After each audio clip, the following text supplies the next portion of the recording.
नमस्कार दोस्तों, O2IS academy में आपका बहुत बहुत स्वागत है। मेरा नाम कुलदीप सिंह है एंड फाइनली वो घड़ी आ गई है जिसका हम सबको इंतज़ार था। 350 योद्धा जो हैं वो जंग पे चले हैं एंड ये वॉलपेपर मैंने इसी के लिए लगाया है that it should signify that you people are going for a war.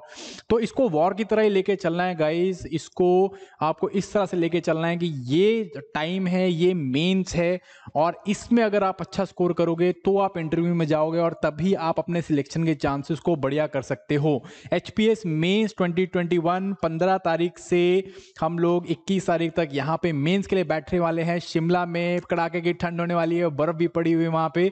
सो भाई अपने हाथ जो है वो प्रॉपर गर्म कर लो और दिमाग तो मुझे पता है आपके गर्म होंगे इस टाइम पे, पूरा सुपर हीटेड एटमोसफेयर है।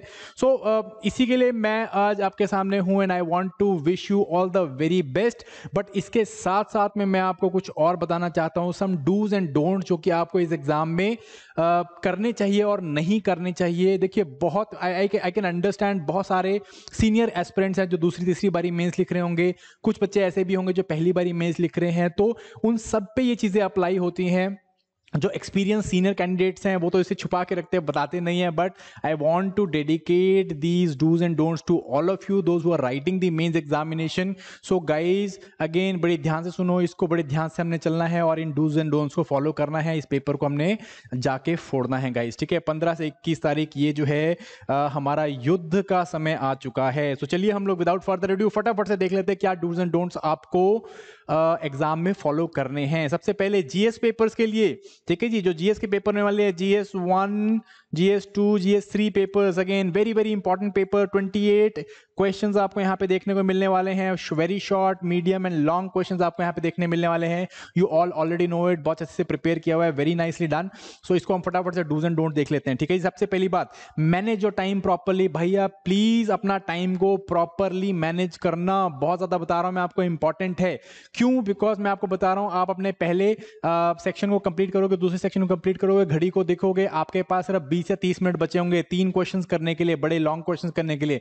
टाइम को मैनेज नहीं करोगे तो मैं आपको बता रहा हूं आपका पेपर छूटने ही छूटने वाला है। पिछले साल का जीएस का पेपर याद करो, जिन्होंने पिछले साल का भी दिया है, बहुत लेंथी पेपर था और आपको एवरेज मैं बता रहा हूं 2700 से लेके 3000 वर्ड जो है वो लिखने हैं। तो प्लीज जितना ज्यादा इसको एफिशिएंटली मैनेज करोगे उतना ही ज्यादा आपको फायदेमंद होगा। आप सिंपल टेक्निक 1:1:1 को आप लेके चल सकते हो। 1 घंटा आपको शॉर्ट क्वेश्चंस में देना है, 1 घंटा मीडियम क्वेश्चंस में और 1 घंटा लॉन्ग क्वेश्चंस में। अब ये जो शॉर्ट क्वेश्चंस और मीडियम क्वेश्चन में आप थोड़ा थोड़ा टाइम और दे सकते हो, बिकॉज जो लॉन्ग है वो सिर्फ 3 ही क्वेश्चंस हैं और 3 क्वेश्चन को करने के लिए आपको अगर मैं बात मान के चलूं 45 मिनट से ज्यादा आपको नहीं चाहिए होंगे। आइडियली अगर आपने तैयारी ढंग से कर रखी है तो 45 मिनट से ज्यादा नहीं चाहिए होंगे। तो आप थोड़ा थोड़ा टाइम जो है और दे सकते हो अपने शॉर्ट क्वेश्चंस को और मीडियम क्वेश्चन को। बट गाइज फिर भी 1 घंटे का समय ही लेके चलना है कि आप 1 घंटे तक में इसको कंप्लीट करने की कोशिश करो। 5-10 मिनट ऊपर हो गए तो चल जाता है, बट 1 घंटे के अंदर आपको ये देना है ध्यान। अगर इस तरह ये नहीं करोगे पेपर छूटने वाला है। पेपर छूटने का मतलब क्या है? कंपटीशन में अगेन पिछड़ने वाला काम हो जाएगा, ठीक है। Next question, please go through the entire paper thoroughly. Paper को स्टार्ट करने से पहले सारा पेपर रीड करना है। सारा पेपर रीड करके आपको पेपर की फिलॉसफी पता चल जाती है, आपको पता चल जाएगा कि पेपर किस प्रकार का सेट हुआ है, कितना इजी मीडियम लग रहा है आपको, और इस तरह से आप अपनी फर्दर स्ट्रैटेजी को बना सकते हो। सो प्लीज मेक श्योर आप पेपर को प्रॉपरली गो थ्रू करो। 5 मिनट ले लो, 10 मिनट ले लो, पेपर को प्रॉपर गो थ्रू करो। ब्रेनस्टॉर्म करते करते इंपॉर्टेंट जो आप एरियाज हैं, इंपॉर्टेंट जो कीवर्ड्स हैं, उनको मार्क भी कर सकते हो। मैं करता था, बहुत मजा आता है जब आप पेपर में दोबारा जब उन क्वेश्चन को रिविजिट करते हो, बहुत सारे आइडियाज खुलते हैं आपके। तो please go through the entire paper completely. Always start with the short question first. ये बहुत सारे सीनियर कैंडिडेट्स का प्रॉब्लम है भाई, कि वो क्या करते हैं, लॉन्ग क्वेश्चन को पहले अटेम्प्ट करने लग जाते हैं, शॉर्ट क्वेश्चन के तरफ बाद में आते हैं, क्योंकि उन्हें लगता है लॉन्ग क्वेश्चन में काफी ज्यादा ब्रेनस्टॉर्मिंग, काफी ज्यादा मेहनत की जरूरत होती है और उसको फ्रेश कर लिया जाए तो बेटर है। नहीं, ऐसा नहीं करना है। क्यों? बिकॉज शॉर्ट और मीडियम क्वेश्चन जो है वो फ्री पॉइंट्स है, ब्राउनी पॉइंट्स है, क्योंकि उनमें ज्यादा कुछ पूछा नहीं होता, simple to the point question होते हैं। उन पे आप जितना ज्यादा मैक्सिमम कंसंट्रेट करोगे, पॉइंट्स लिखोगे, मार्क्स आपको काफी मिलेंगे। सो प्लीज सीनियर कैंडिडेट्स के लिए तो ये हिदायत है ही है। जो फर्स्ट टाइमर्स है, please do not go for the latter question, बड़े क्वेश्चन को पहले नहीं करना है, शॉर्ट से स्टार्ट करो, मीडियम पे जाओ एंड देन लॉन्ग पे जाना है आपको, ठीक है जी। Take a time to see what is the demand of the question. Question को भाई 1 मिनट पढ़ लो, कोई चक्कर नहीं है, क्योंकि बहुत सारे बच्चे क्या होते हैं, क्वेश्चन देखा नहीं, पता चला कि भाई ये इस पर्टिकुलर स्कीम के ऊपर क्वेश्चन आ गया, लिखना स्टार्ट हो गए हैं। ऐसे नहीं करना है, वहां पे जाके आपको ये प्रेशर होगा कि फटाफट से लिखना स्टार्ट करो, बट अगर आपने क्वेश्चन को नहीं पढ़ा, उसकी डिमांड को नहीं समझोगे, इवेंचुअली क्या होने वाला है, इवेंचुअली आपको वहां पे आप जितना मर्जी लिख लो, क्वेश्चन में आपको अच्छे मार्क्स नहीं मिलने वाले, बिकॉज आपने क्वेश्चन को जस्टिफाई नहीं किया। That something called as contextual justification of the question. Please इसको ध्यान रखना है। मैंने बहुत सारे आंसर चेक किए जिसमें कंटेक्चुअल जस्टिफिकेशन नामो निशान नहीं है, लिखा हुआ है और उसके ऊपर ही लिखना स्टार्ट हो गए हैं, उस टॉपिक के ऊपर लिखना स्टार्ट हो गए हैं, but demand of the question देखना है, क्रिटिकली एनालाइज लिखा है, डिस्कस लिखा है, क्या चीज लिखी हुई है यहाँ पे, उस हिसाब से आपको क्वेश्चन को अटेम्प्ट करना है गाइस। प्लीज इसको जरा ध्यान से देखना, ठीक है जी। Formulate structure of the question. Question लिखने से पहले प्लीज क्वेश्चन का स्ट्रक्चर बनाओ, फिर क्या होगा, आप अपने पॉइंट्स को प्रॉपर्ली प्रायोरिटाइज कर पाओगे, ठीक है जी। प्रायोरिटाइज करना, जब भी आपने क्वेश्चन रीड किया फटाफट से 3-4 पॉइंट्स बनाने की कोशिश करो, ये मेरा पॉइंटर्स होंगे, ये मेरा इंट्रोडक्शन कंक्लूजन होगा, मेरा पहला पॉइंट, दूसरा पॉइंट, तीसरा पॉइंट, ऐसे करके आपको क्या करना है, फॉर्मुलेट करना है स्ट्रक्चर को। स्ट्रक्चर फॉर्मुलेट करोगे, आंसर लिखना बहुत ईजी हो जाएगा आपको, ठीक है जी। देन नेक्स्ट आ जाता है चेक बिफोर राइटिंग। हाँ, ये एक बहुत इंपॉर्टेंट, नोविस लोग बहुत काम करते हैं, जो पहली बार मेंस लिख रहे हैं, वो क्या करते हैं, जब क्वेश्चन पेपर के ऊपर जो है अपने पॉइंटर्स बना लेते हैं और जब ये इसे आंसर शीट में उतारते हैं, वहां पे क्या होगा, ऑलरेडी क्वेश्चन दिया होगा, उसके नीचे लिखना है। कई बार क्या होता है, बच्चे गलत कर जाते हैं, जी हाँ, बच्चे क्या करते हैं, गलत क्वेश्चन के नीचे गलत आंसर लिख देते हैं, ठीक है जी। नीचे वाले का आंसर ऊपर वाले क्वेश्चन में लिख दिया, ये काम नहीं करना है। तो जब अपनी एक्चुअल आंसर शीट में जाओ तो वहां पे एक बार क्वेश्चन को देखो कि आप उस क्वेश्चन के नीचे ही आंसर लिख रहे हो। बहुत ज्यादा मिस्टेक्स होती हैं, कोई मानेगा नहीं, बट मिस्टेक होती हैं, ठीक है जी। Finally keep calm and enjoy the process. ये प्रोसेस है, इसको एंजॉय करो। आपने तैयारी बहुत अच्छे से करी हुई है जीएस के पेपर्स की, प्रेशर नहीं लेना है। प्रेशर लोगे तो बहुत सिली मिस्टेक्स करोगे, गलतियां करोगे। गलतियां हमें यहाँ पे बर्दाश्त, इस स्टेज में बर्दाश्त नहीं है। तो आराम से जाओ, एंजॉय करो, अपने आप को ठंडा रखो, देखो आसपास इन्वायरमेंट में क्या हो रहा है, और अपने दिमाग को शार्प रखो, कंसाइज रखो, एंड इसको आंसर्स को लिखो जी। एस्से के पेपर के ऊपर आते हैं।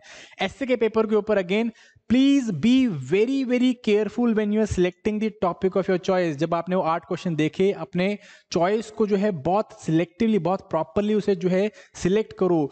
ऑलवेज चूज दोज एस्से जो आप, जिसके ऊपर आप जो है कॉन्फिडेंट हैं, ठीक है। जैसे कि कुछ लोग होते हैं फिलोसॉफिकल एस्से बहुत अच्छा लिखते हैं, कुछ सोशियो इकोनॉमिक एस्से बहुत अच्छा लिखते हैं, कुछ फैक्चुअल एस्से बड़े अच्छा लिखते हैं।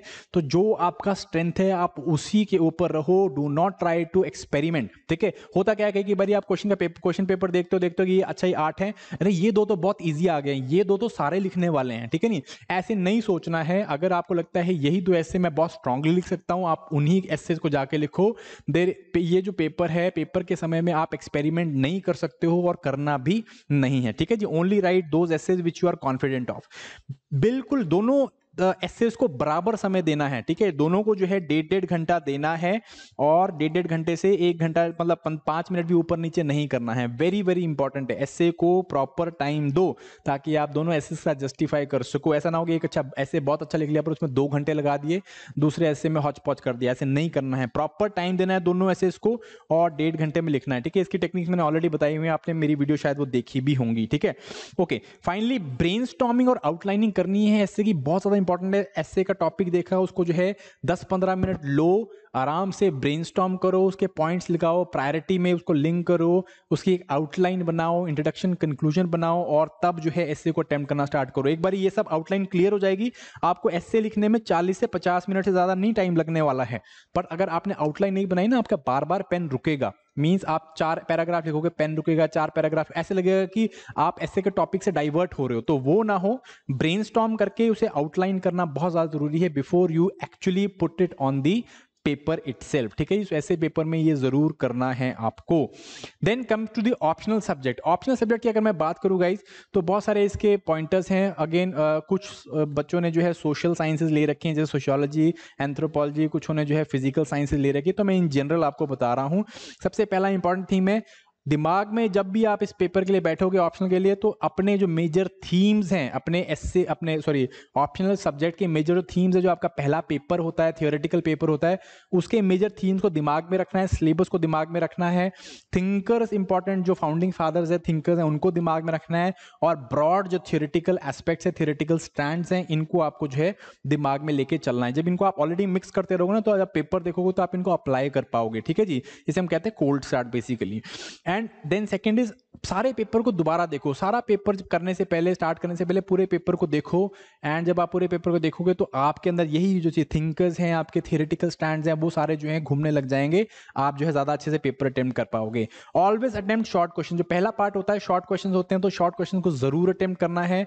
अगेन और they are the very like brownie points होते हैं, इजीली इनको आप यहाँ पे नंबर खींच सकते हो। तो इनको जो है हमेशा पहले अटेम्प्ट करना है। ठीक है जी, हमेशा ट्राई करो कि आप अपने जो थिंकर्स हैं उसको पैराफ्रेज कर सको, उसका कोट यूज कर सको, या उसकी जो है कोई थ्योरेटिकल एस्पेक्ट को यहाँ पे आप बता सको। ठीक है जी, बट ये ऐसा नहीं कि हर जगह आप डालने की कोशिश कर रहे हो। ओनली वहां पे डालो जहां पे वो रेलिवेंट है, जहां पे उनकी थियरीज जो है वो वैलिडेट हो रही हैं, वहां पे आपको डालने की कोशिश करनी है। ठीक है जी, always try to find examples to solidify your argument, especially social sciences के बच्चे जो हैं, क्योंकि वहां पे क्या होता है basically it's an abstract science, और वहां पे क्या होता है आपके आर्ग्यूमेंट जो है वो दिए जाते हैं। तो हम लोग क्या करते हैं, इसको हम लोगों को एग्जाम्पल्स के साथ या थियरीज के साथ या किसी पर्टिकुलर थिंकर के व्यू के साथ जो है आपको क्या करना है, उसको कोलैबोरेट करना है। तो वो एक इंपॉर्टेंट पॉइंट है, उसके साथ सॉलिडिफाई करने की कोशिश करनी है। ठीक है जी, always try to use the lexicon of the optional subject. Optional subject का लेक्सिकन यूज करना है। ठीक है, अगर आप समाजशास्त्री हो, अगर आप एंथ्रोपोलॉजिस्ट हो, पॉल साइंस के स्टूडेंट हो, तो आपको जो है अपनी जो ऐसे अपनी जो आंसर शीट है उसमें उस तरह की लैंग्वेज को यूज करना जरूरी है। ठीक है जी, सो लेक्सिकन आप जरूर यूज करो, but try to write as simple as possible. जितना सिंपल टू दी पॉइंट लिखोगे उतना ही ज्यादा आपको हेल्प मिलेगी। ठीक है जी, ये लेक्सिकन वाला जो है जीएस में भी अप्लाई होता है थोड़ा बहुत। जैसे आईआर के क्वेश्चन आते हैं तो वहां पे आप उसकी लेक्सिकन यूज करने की कोशिश करो, हिस्ट्री क्वेश्चन आते हैं तो वैसे लेक्सिकन यूज करने की कोशिश करो।